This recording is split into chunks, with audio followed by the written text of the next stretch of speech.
নমস্কার বন্ধুরা, new job ভ্যাকান্সির পক্ষ থেকে আপনাদের সকলকে জানাই স্বাগতম। 2026 সালের মাধ্যমিক পরীক্ষার রেজাল্ট প্রকাশিত হওয়ার সাথে সাথেই কিভাবে তুমি সবার আগে তোমার রেজাল্ট চেক করতে পারবে সেটাই আজকের ভিডিওতে তোমাদেরকে জানাবো।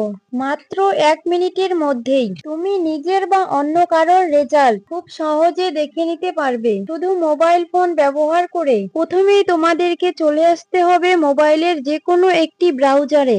আমরা ব্যবহার করছি গুগল ক্রোম ব্রাউজার। ব্রাউজারে আসার পর সার্চ বারে তোমাদেরকে টাইপ করতে হবে নিউ জব ভ্যাকান্সি co.in, এই কথাটি লিখে সার্চ করে দাও। সার্চ করার পর তোমাদের সামনে প্রথমে যে ওয়েবসাইটটি আসবে সেটিকে ওপেন করে নাও। এই ওয়েবসাইটটি খুবই জনপ্রিয় এবং আগের বছরগুলোতেও এখান থেকে সহজেই রেজাল্ট চেক করা গেছে। ওয়েবসাইটটি ওপেন করলে তোমাদের সামনে লাস্ট রেজাল্ট সেকশন দেখা যাবে।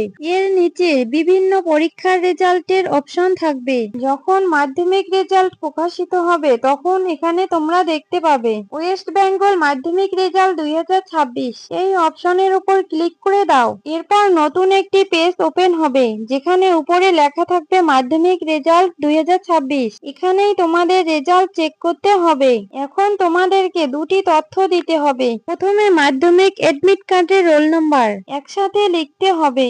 এরপর ডেট অফ বার্থ দিতে হবে। ধরো তোমার জন্ম তারিখ 30শে জানুয়ারি 2005 হলে তুমি কি লিখবে? 30/01/2005। এইভাবে সব তথ্য সঠিকভাবে দেওয়ার পর গেট রেজাল্ট অপশনে ক্লিক করে দাও। ক্লিক করার সাথে সাথেই তোমার রেজাল্ট স্ক্রিনে ওপেন হয়ে যাবে। রেজাল্টে তুমি দেখতে পাবে তোমার মাধ্যমিকের পার্সোনাল ডিটেলস, নাম, রোল এবং জন্ম তারিখ। এর নিচে থাকবে সাবজেক্ট ওয়াইজ নাম্বার এবং গ্রেড। এরপর নিচে থাকবে টোটাল মার্কস, ওভারঅল গ্রেড এবং ফাইনাল রেজাল্ট। এভাবেই খুব সহজে তুমি মাত্র 1 মিনিটের মধ্যে নিজের বা অন্য কারোর মাধ্যমিক রেজাল্ট চেক করে নিতে পারবে। ভিডিওটি কেমন লাগলো অবশ্যই কমেন্টে জানিও। ভালো লাগলে লাইক দাও, চ্যানেলে নতুন হলে সাবস্ক্রাইব করে দাও আর বন্ধুদের সাথে শেয়ার করতে ভুলো না।